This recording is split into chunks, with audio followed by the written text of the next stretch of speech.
then fx is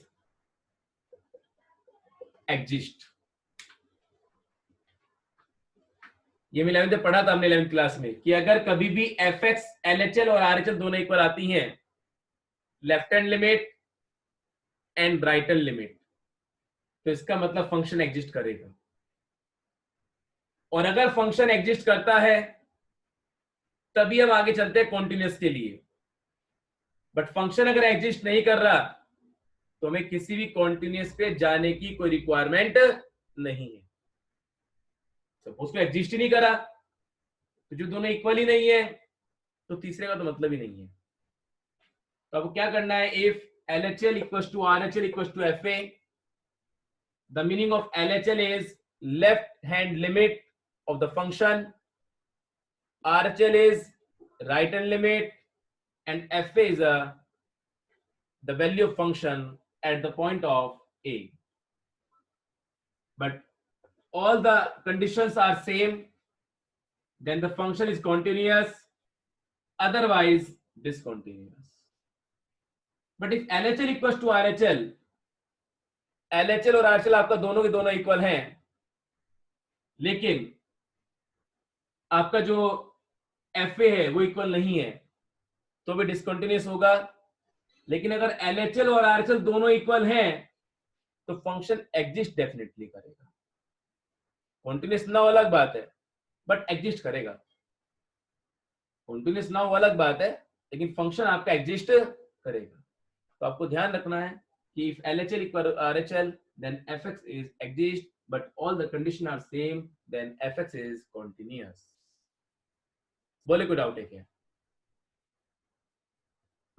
कोई doubt है यहाँ तक? No sir.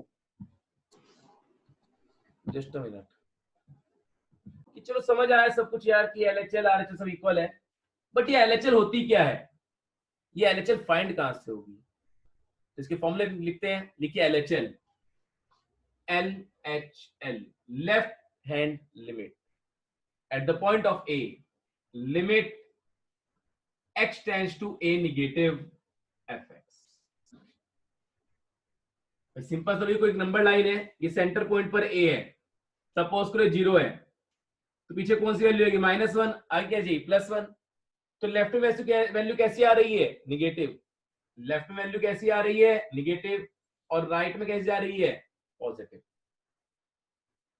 तो limit x tends to A negative, ये जो निगेटिव साइन है ये आपको ये शो कर रहा है कि आप LHL पर हैं। Limit x tends to A negative fx is equal to, उसका फॉर्मूला चलेगा limit h tends to 0 f bracket A minus h, where h is any continuous point, जहां पर h जो है वो कोई एक एक्स्ट्रा पॉइंट है जिसको हम सेंटर पॉइंट A पर डिफाइन करते हैं, and the centre point of the line is 0। और किसी भी लाइन का सेंटर पॉइंट 0 होता है तो हमने h एक लिमिट एज्यूम कर ली कि हम यहाँ पर इसको एडजस्ट करते हैं। आपसे पूछे लिमिट क्या होती है? लिमिट कुछ नहीं है, लिमिट एक नॉर्मल सा अजम्पशन है जिसको हम एज्यूम कर लेते हैं बस, अदरवाइज कुछ नहीं है। आइए आगे, जिसको चेक करते हैं कि वो राइट है रॉन्ग है, एग्जिस्ट करता है नहीं करता है, सिर्फ एजम्पशन है और कुछ नहीं है, कंफर्मेशन कुछ नहीं होती। आइए आगे, ये LHL का फॉर्मूला है, अब नोट करते हैं RHL।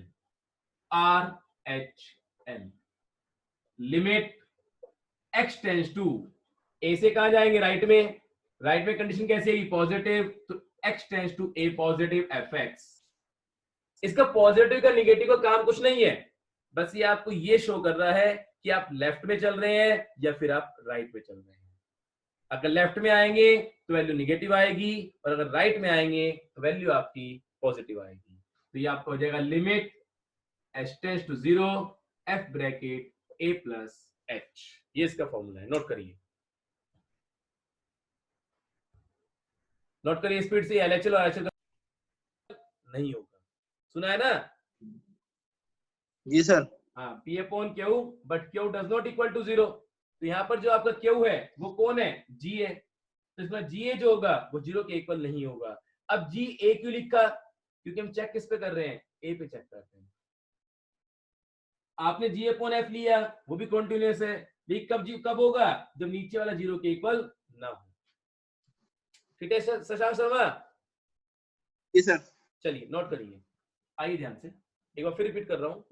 If F and G are continuous, कभी दो फंक्शन कोई कॉन्टिन्यूअस है बट किसी भी एक पॉइंट पर लाइक ए, तो उनका जो सम है वो कॉन्टिन्यूअस होगा, उनका डिफरेंस वो भी कॉन्टिन्यूअस होगा, उन दोनों फंक्शन को किसी कांस्टेंट टर्म से मल्टीप्लाई करते हो वो भी कॉन्टिन्यूअस होगा, उनका प्रोडक्ट भी ऑलवेज कॉन्टिन्यूअस, उनका फ्रैक्शन भी always continuous, but when the denominator does not equal to 0, लेकिन जो डिनोमिनेटर है वो 0 के इक्वल ना हो। बोले को डाउट है क्या? if fx is differentiable, if fx is differentiable,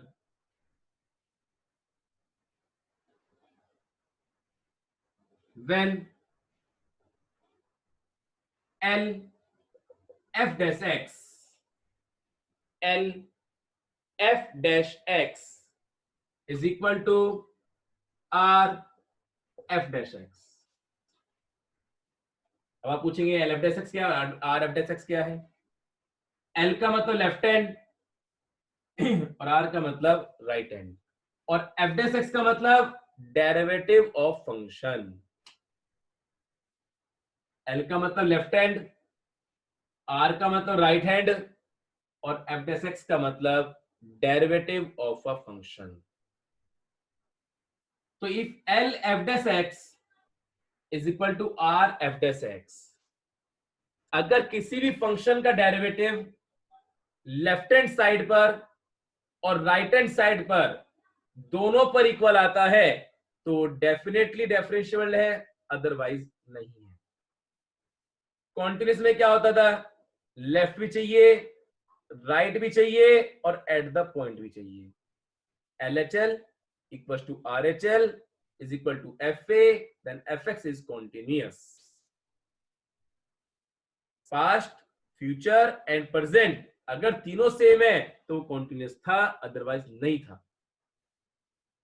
लेकिन हमने एक बात कही थी उसके अंदर कि if LHL equal to RHL, कि अगर आपकी लेफ्ट हैंड साइड और राइट हैंड साइड दोनों इक्वल हैं, only left hand side and right hand side, only LHL and RHL, अगर आपकी लेफ्ट हैंड लिमिट और राइट हैंड लिमिट दोनों सेम है तो फंक्शन एग्जिस्ट जरूर करेगा। तो वही सीन इसका है, ये आपसे ये पूछ रहा है डिफरेंशियबिलिटी का मतलब डिफरेंशिएशन फाइंड हो सकता है या नहीं हो सकता है।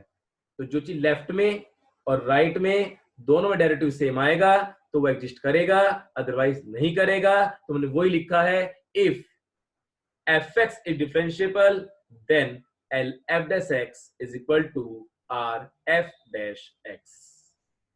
अब मैटर ये आता है कि जो आपका L f dash x है ये आखिर होता क्या है। मैंने 2 मिनट पहले आपसे एक बात करी है, शशांक अभी जवाब दूंगा बात का। मैंने 2 मिनट पहले आपसे एक बात करी है, मैंने आपसे कहा कि कुछ नहीं है, ये फर्स्ट प्रिंसिपल है। फर्स्ट प्रिंसिपल के अंदर फॉर्मूला था f dash x equals to limit h tends to 0 fx minus f bracket x plus h upon h। वही कंडीशन यहां पर फॉलो होगी। ये तो एट द पॉइंट है, हमें क्या लेना है, LHL और RHL लेना है। सपोज हम कहां पर ले रहे हैं, हमने लिखा fx differentiable when this differentiable at x equals to a, हमने a पर ले लिया। इसका a पे चेक कर रहे हैं तो जहां x है वहां a चलेगा, तो आपका फॉर्मूला बनेगा L f dash x is equal to limit h tends to 0 f bracket a minus h, f bracket x plus h minus fx था, sorry, f bracket a minus h minus fa whole upon minus h। और जो आपका are F dash x होगा वो right में है तो उसकी हाईएस्ट पावर पॉजिटिव चलेगी, then limit h tends to 0 f bracket a plus h minus fa whole upon h। पहले आपने लेफ्ट हैंड लिमिट ली, लेफ्ट हैंड डेरिवेटिव लिया, limit h tends to 0 f bracket a minus h minus fa whole upon minus h। h के यहाँ पर एक extra point है जहां पर वो एग्जिस्ट करता है। r f dash x limit h tends to 0 f bracket a plus h minus fa whole upon h. If L f dash x is equal to r f dash x, then fx is differentiable. Otherwise, no. बोलिए, कोई doubt है क्या? अब clear बोलिए जी। शशांक शर्मा कुछ कह रहे थे आप?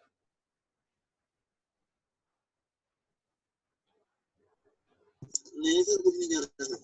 शशांक शर्मा जी सर। कुछ कह रहा था बेटा? नहीं सर। चलो ठीक है, आइए ध्यान से।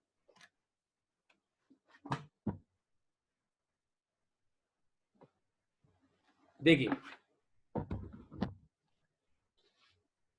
if fx equals to mod x and x equals to a, suppose करो mod x आ जाता है, तो आपको ध्यान रखना है, अगर कभी भी क्वेश्चन मोड में आएगा तो आपका तीनों केस होने चाहिए, left, right and at the point, LHL, RHL and at the point, past, future and present, ये तीनों केस होने जरूरी हैं। अब आइए ध्यान से, केस क्या बने नोट कर लीजिएगा। If fx equals to modulus at x equals to a, then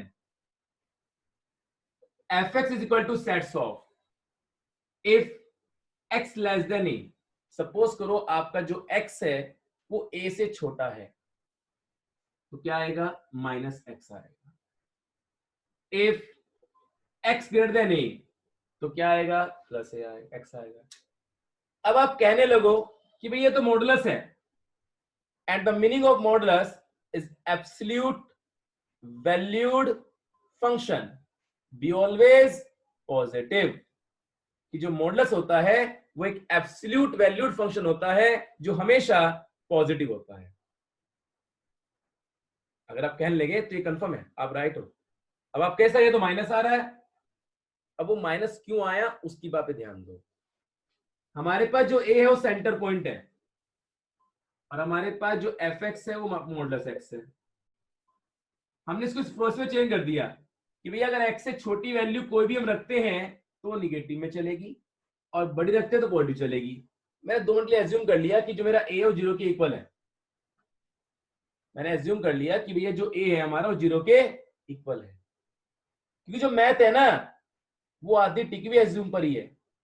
suppose करते रहो बस कि भैया हमारा ही है, चाहे हो किसी का हो, ठीक है। आइए ध्यान से, लेकिन ध्यान रखना बच्चा कोई सपोज नहीं करता किसी का कि मेरा ही है। हाँ, घर वाले भले कर ले दूसरे की मेरी है।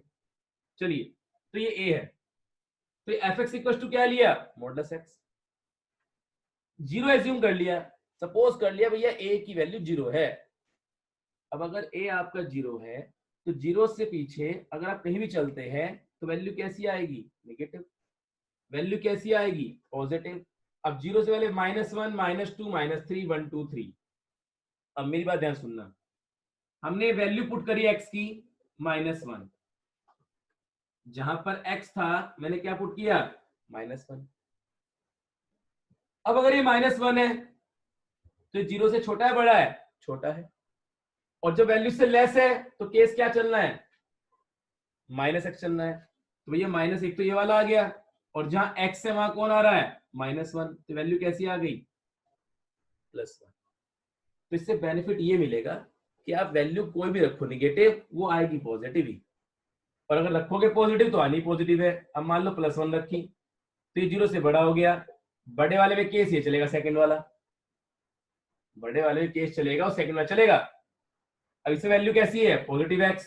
0 a से क्या है? बड़ी। a कौन है? 0। 0 से क्या है? बड़ा। बड़ा कौन है? 1। x की वैल्यू क्या है? 1। और जहां x कौन आ जाएगा? 1। देखो दोनों इक्वल आएंगे।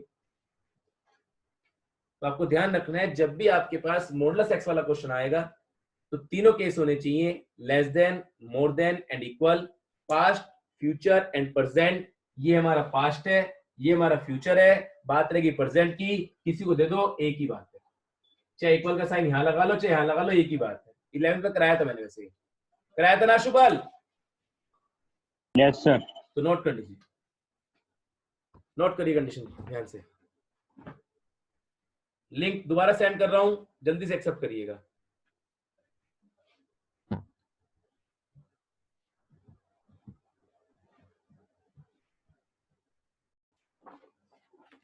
देखिए formula number 1, limit x tends to a, limit 0 चल लो, x tends to 0 sin x upon x is equal to 1। सब 10th क्लास 11th वाला है, जितने फॉर्म लिखाए जाएंगे सब 11th वाले चलेंगे, इसे ध्यान से नोट करते रहिएगा। Limit x tends to 0 sin x upon x is equal to 1। आगे लिखिए limit x tends to 0 tan x upon x is equal to 1। आगे लिखिए लिमिट, एक सेकेंड लगा,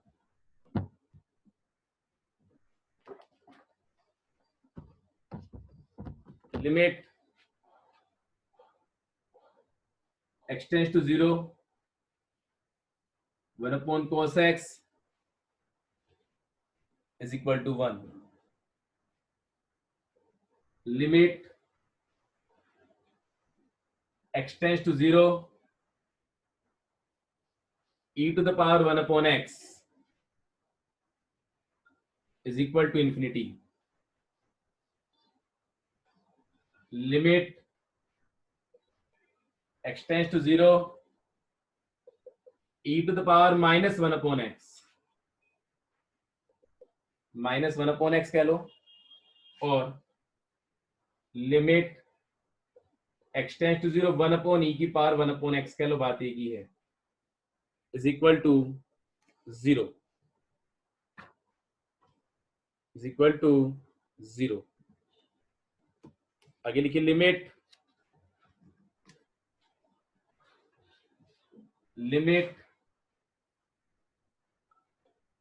x tends to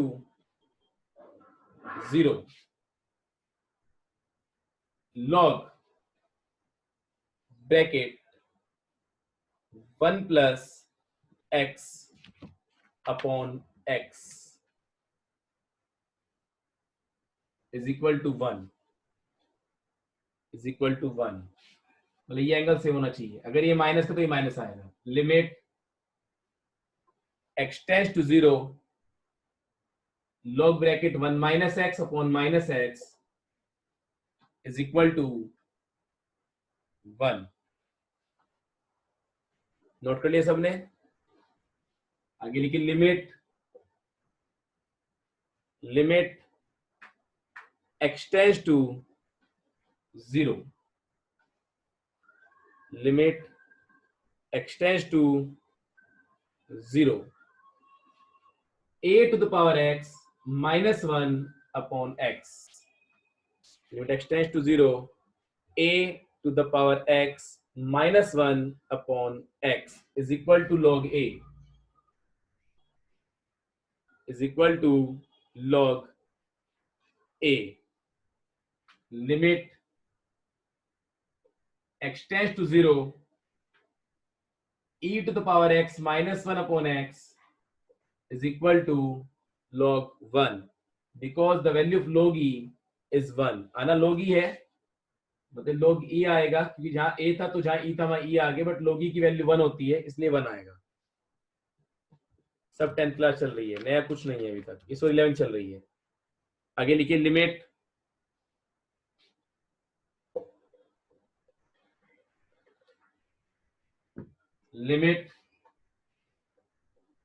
x tends to 0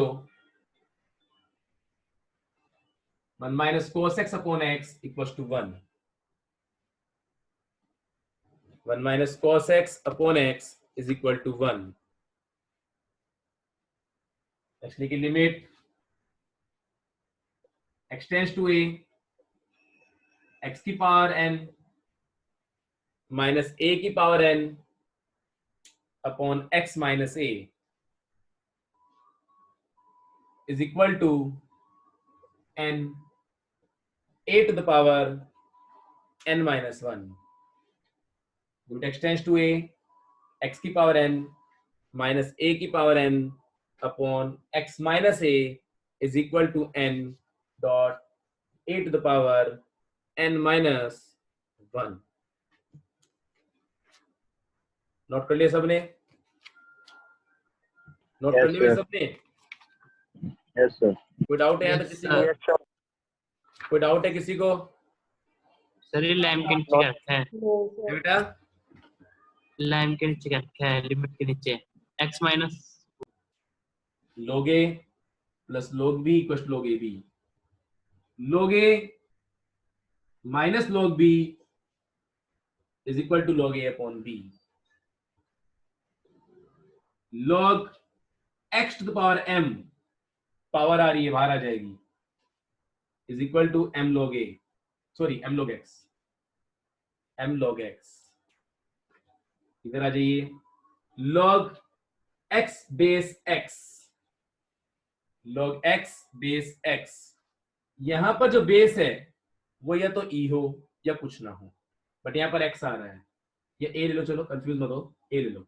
log x base a या तो e हो या 1 हो, कुछ ना हो, तो log x base a। Anshul mute करिए, सर ये दोबारा पूछ रहा था सर। अभी म्यूट करो, बताता हूं। is equal to log x upon log a। log x base a is equal to log x upon log a। when the log x base x, when the real part and the base part both are same, the value of log is 1, and log e is also 1, and log 10 is also 1। ये ध्यान रखना है। and log 1 is 0, log 1 is equal to 0। अब बोले किसको क्या doubt है? बोलिए अंशुल। log x base